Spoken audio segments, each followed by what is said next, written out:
সরকার আমরাই গড়ব। ওনার পার্টিও হারবে, উনিও আবার হারবেন। ভবানীপুর বিধানসভা কেন্দ্রের তৃণমূল প্রার্থী হিসাবে মনোনয়নপত্র জমা দিলেন মুখ্যমন্ত্রী মমতা বন্দ্যোপাধ্যায়। সাদা শাড়ি, সবুজ পাড়, গলায় উত্তরীয়। মনোনয়ন পেশের দিন বুধবার এই বেশেই কালীঘাটের বাড়ি থেকে বেরিয়ে আসেন মমতা বন্দ্যোপাধ্যায়। এরপর হেঁটে আলিপুর সার্ভে বিল্ডিংয়ে পৌঁছন তৃণমূল নেত্রী। রাস্তার ধারে তখন বহু মানুষের ভিড়। মমতা বন্দ্যোপাধ্যায় তার 30B যে বাড়ি, সেখান থেকে তিনি বেরিয়েছেন। এই মুহূর্তে তিনি এগিয়ে আসছেন।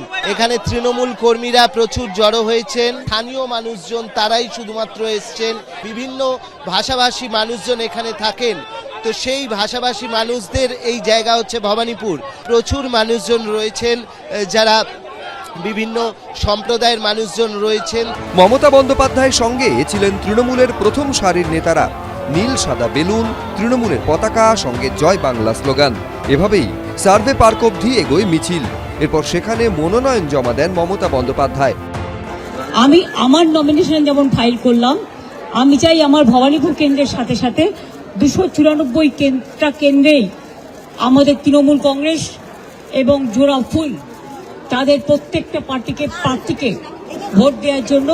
26-এর ভোটে ভবানীপুরে এবার হেভিওয়েট লড়াই। এই কেন্দ্র থেকে চতুর্থবার যেমন ভোটে দাঁড়ালেন মমতা বন্দ্যোপাধ্যায়, তেমনি এবার এখান থেকে ভোটে দাঁড়িয়েছেন শুভেন্দু অধিকারী। কলকাতা পুরসভার 8টি ওয়ার্ড নিয়ে তৈরি হয়েছে ভবানীপুর।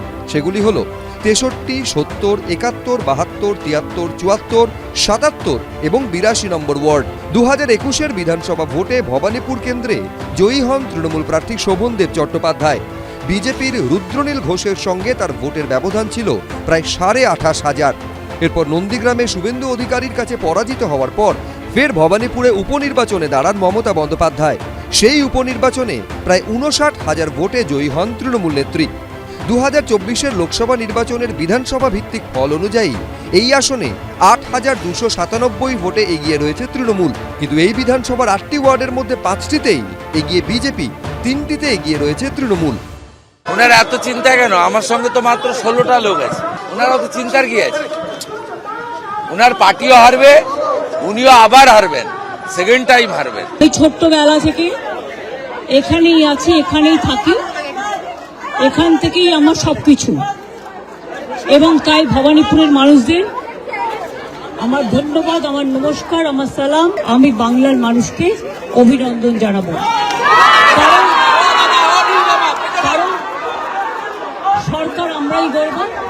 বৃহস্পতিবার অমিত শাহর উপস্থিতিতে র্যালি করে মনোনয়ন জমা দিয়েছেন ভবানীপুর কেন্দ্রের বিজেপি প্রার্থী। আর এদিন মনোনয়ন জমা দিলেন মমতা বন্দ্যোপাধ্যায়। দ্বিতীয় দফায় 29 এপ্রিল ভবানীপুর বিধানসভায় ভোট। তবে শেষ হাসি কে হাসবে তা জানা যাবে 4 মে, বিধানসভা ভোটের ফল প্রকাশের দিন। অর্ণব মুখোপাধ্যায়, শিবাশিস মৌলিক, আশাবুল হোসেন, এবিপি আনন্দ। এবিপি আনন্দ, এগিয়ে থাকে, এগিয়ে রাখে।